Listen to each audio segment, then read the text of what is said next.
제 24장.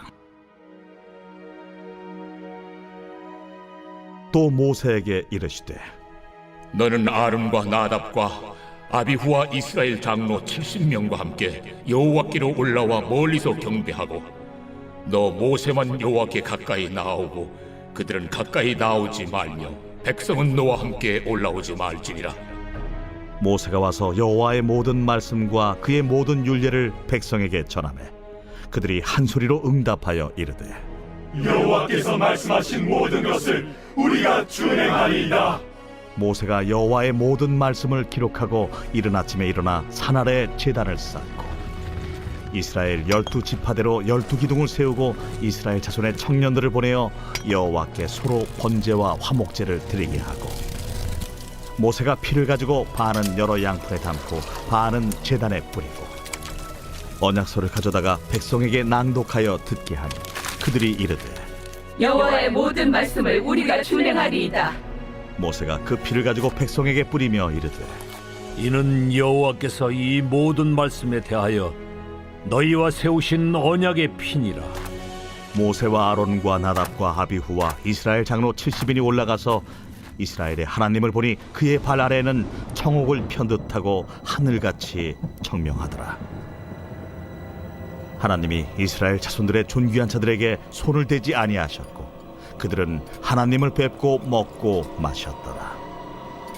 여호와께서 모세에게 이르시되 너는 산에 올라 내게로 와서 거기 있으라. 네가 그들을 가르치도록 내가 율법과 계명을 친히 기록한 돌판을 네게 주리라. 모세가 그의 부하 여호수아와 함께 일어나 모세가 하나님의 산으로 올라가며 장로들에게 이르되 너희는 여기서 우리가 너희에게로 돌아오기까지 기다리라. 아론과 훌이 너희와 함께 하리니 무릇 일이 있는 자는 그들에게로 나아갈지니라. 모세가 산에 오르매 구름이 산을 가리며 여호와의 영광에 시내산 위에 머무르고 구름이 엿새 동안 산을 가리더니 일곱째 날에 여호와께서 구름 가운데서 모세를 부르시니라. 산 위에 여호와의 영광이 이스라엘 자손의 눈에 맹렬한 불같이 보였고 모세는 구름 속으로 들어가서 산 위에 올랐으며 모세가 40일 40야를 산에 있으니라. 오늘의 말씀 출애굽기 24장의 말씀입니다. 앞전에 말씀드렸듯 모세와 이스라엘 백성들이 출애굽하여 가장 먼저 갔던 곳이 가나안이 아닌 광야였습니다. 하나님께서 현존하시는 장소는 다름 아닌 이 광야였고 이 광야의 중심부에는 바로 하나님의 산, 즉 시내산이 있습니다. 시내산이 이스라엘 백성에게 그리고 우리들에게 신학적으로 중요한 위치에 있습니다. 왜냐하면 이곳 시내산에서 하나님은 이스라엘 백성들과의 언약을 체결하셨기 때문입니다. 물론 이스라엘은 아브라함 소명 때부터 선택된 백성이었지만 그것이 정식으로 공인된 것은 시내산에서 하나님과 언약을 체결하고 율법을 수여받은 그때부터라고 할 수 있습니다. 하나님께서도 수많은 민족, 수많은 사람들 가운데서 이스라엘 백성들을 사랑하셨고 이제는 더 이상 도망가지 않도록 사랑의 끈으로 묶으셨고 드디어 시내산에서 언약을 맺으셨습니다. 오늘 출애굽기 24장의 말씀을 보면 모세는 하나님과 백성 사이에서 중재자 역할을 하면서 이 언약을 체결시킵니다. 먼저 3절의 말씀입니다. 모세가 와서 여호와의 모든 말씀과 그의 모든 율례를 백성에게 전하매 그들이 한 소리로 응답하여 이르되 여호와께서 말씀하신 모든 것을 우리가 준행하리이다. 모세는 여호와의 모든 말씀과 그의 모든 율례를 백성에게 전했고 그 말씀을 들은 이스라엘 백성은 한 소리로 모든 것을 우리가 준행하겠다고 응답하였습니다. 그리고 모세는 그 자리에서 제단을 쌓고 이스라엘 12지파대로 기둥을 세우고 그 위에 피를 뿌렸습니다. 반은 제단에 뿌리고 반은 이스라엘 백성들에게 뿌렸습니다. 이 피의 분배가 말해주고 있는 것은 두 가지입니다. 제단에 뿌린 피는 하나님께서 제물을 받으시고 이스라엘 백성들의 죄를 용서하셨음을 의미하는 것이고 또 사람들에게 뿌린 피는 이제 하나님과 그들은 보혈의 피로 하나가 되었고 결합되었음을 나타내주고 있는 겁니다. 이 시내산 언약의 영적인 의미는 이스라엘 백성들과 하나님 사이의 영적인 변화를 의미하는데 이 영적인 의미는 출애굽기 19장 5절과 6절 사이에 잘 나와 있습니다. 세계가 다 내게 속하였나니 너희가 내 말을 듣고 내 언약을 지키며 너희는 모든 민족 중에서 내 소유가 되겠고 너희가 내게 대하여 제사장 나라가 되며 거룩한 백성이 되리라. 너는 이 말을 이스라엘 자손에게 전할지니라. 하나님이 이스라엘 백성과 언약을 맺었다는 의미는 첫째, 내 소유가 되었다는 것이고, 둘째, 거룩한 백성이 되었다는 것이며, 셋째, 제사장 나라가 되었다는 겁니다. 이 세 가지의 영적인 관계의 변화들은 이스라엘 백성들이 다른 백성들과는 달리 어떠한 책임과 과제를 가지고 있어야 하는지를 보여주는 겁니다. 첫째, 내 소유가 되었다는 것은 우리 모두는 하나님의 것이라는 겁니다. 다시 말해 우리는 하나님의 종이라는 겁니다. 그렇다고 왕과 백성 사이, 군중과 노예 사이, 또 주인과 종의 관계처럼 일반적인 충성과 복종만을 강요하는 것이 아닙니다. 하나님과 맺어진 우리의 관계는 다릅니다. 하나님께서 맺어주신 언약의 관계는 하나님과 그의 사랑하는 백성으로 선택한 이스라엘 민족 사이에 성실과 믿음에 근거한 약속이 있기 때문에 주종관계가 아니라 파트너로서의 관계의 의미를 말합니다. 물론 우리는 하나님의 말씀에 순종해야 할 책임이 있지만 그 책임을 기쁨으로 감당할 수 있는 것은 일방적인 하나님의 사랑이 깔려있기 때문입니다. 우리는 하나님의 종으로서 하나님을 대신하여 하나님의 일을 감당하는 청지기임을 기억해야 합니다. 두 번째, 거룩한 백성이 되었다는 것입니다. 시내산 언약을 통하여 하나님은 이스라엘의 하나님이 되셨고 이스라엘은 이제 하나님의 거룩한 백성이 되었습니다. 그렇다면 거룩한 백성이 되는 이스라엘의 가장 근본적인 책임은 무엇입니까?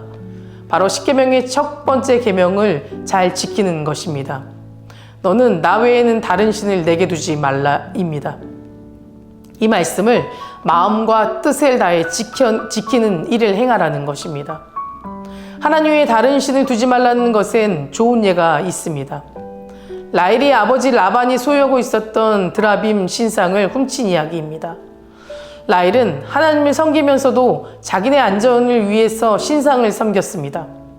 이것은 하나님을 믿기는 하지만 자신을 지켜 보호할 유일한 신이 아니라 자신이 있는 많은 신들 중에 하나일 뿐이라는 것을 보여주는 겁니다.